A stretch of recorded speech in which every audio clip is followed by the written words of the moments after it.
Hi, my name's Yukon. I'm the producer at Snoozy Kazoo working on TurnipBoy Commits Tax Evasion.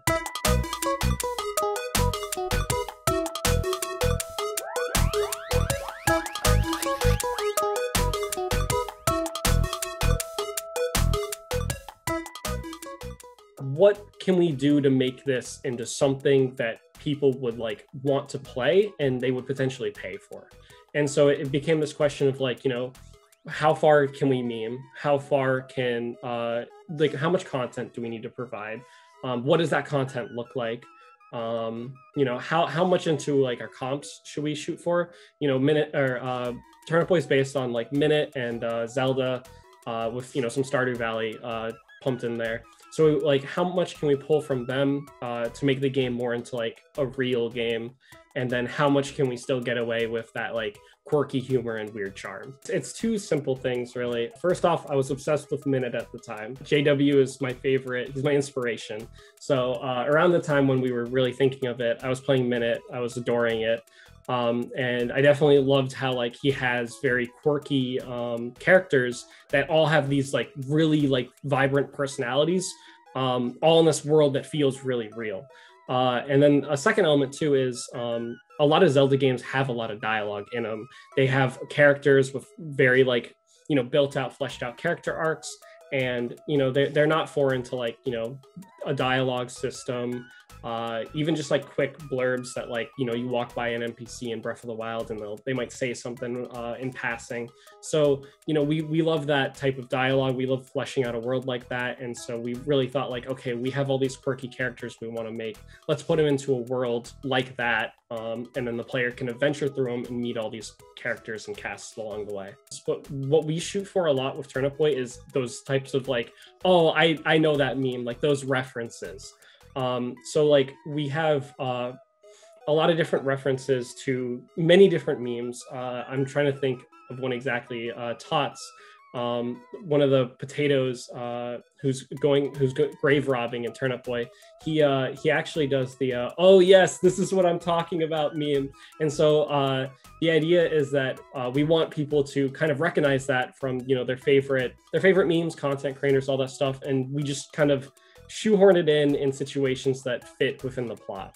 So it's a delicate process of either writing a character off a meme and then just trying to extend that meme and make people appreciate any extra effort we put into it and nail the style of that meme.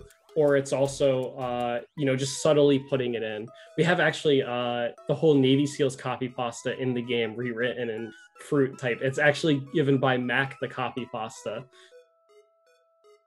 The entire game is built off of memes and dumb internet jokes and stuff like that. And so a lot of that goes into our branding as well. As Snoozy Kazoo, how far can we meme? What is acceptable? What will people see and be ooh, they shouldn't be joking about X meme or Y meme, but what can we do? And so we're always trying to think of new ways to innovate. When I started the game, it started just as a solo, for fun project. It wasn't meant to be anything big or commercial. It was haha, meme game, I want to make something for fun. It's just gonna be whatever the heck I want it to be. I'm not gonna think too much about it. And then I ended up just getting booth placement in Boston Fig because I wanted to give myself a motivator to actually do something with it. Even if it was just a portfolio piece, it was okay, I want to flesh it out, build it up. And so what happened is we went to Boston Fig. People really liked it. There was a line. We had this banner. It's actually in the background over there. But it's my friend Joe did the art, but literally it doesn't even have a logo. It's just Arial text with an outline, and everyone just saw it and they're TurnipBoy commits tax evasion. What? And then they would have there was a line at points, and it was okay, people like this. What do we do? And so over time, I started fleshing it out, giving it more of a concise design. That's also when I onboarded the rest of the team because it was scaling up and I needed people to help me make it what it is today. And then around December, I graduated from college and I was okay, people like this game. I like want to survive, you know, and not starve. So what can I do with it? And so that's when we started thinking like, okay, let's try to like get a publisher. And then yeah, PAX just everything just clicked perfectly and it was great. So it was just awesome because it was like all these people just saw it and kind of flocked to it. And it was really cool.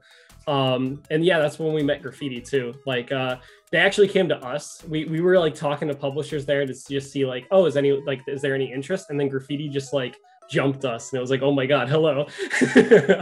So it was really cool. It's insane. Like sometimes I forget that it's happening. You know, it's wild because like as the time of recording this right now, we're actually getting really close to finishing the game. Actually next Wednesday, we're pretty much entering code freeze for lot check and everything.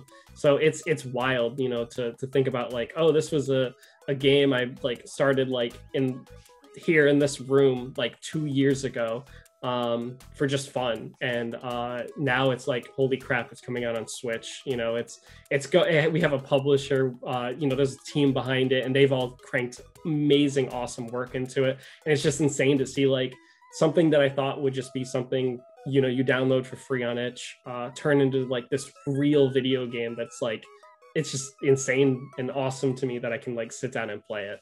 It's been a wild ride.